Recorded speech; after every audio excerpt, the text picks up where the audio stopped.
Do'stlar, ko'rib turganinglardek Zis Brus 10B yoki Cabriolet Fiaton. Bu mashinani qachonlardir Stalin yurgan. Bu mashinani Sovet paytida hech kim sotib olmagan ekan. Ya'ni sotuvda bu mashina bo'lmagan ekan.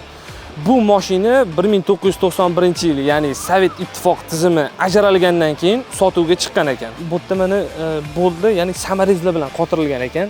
Bilmayman, bu zavoddan shunaqa samarezda chiqqanmi? 45-yil, ya'ni urush tugagan payt uchun bu mashina juda elitni hisoblangan. Xo'p, salonda nimaga ahamiyat qildim? Qaranglar, bu yerda speedometrni to'g'ri boshda tushunmadim, keyin miyaga yetib bordi. 0 dan 18 gacha qo'yilgan ekan. Ya'ni orada sonlar tashalgan.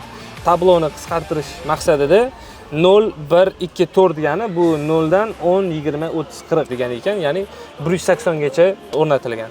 Bundan kabrioletlikdan bitta dona ekan O'zbekistonda. Bizani kuzatishda davom etinglar. Har doim sizlar uchun harakat qilamiz. Salomat bo'lasizlar.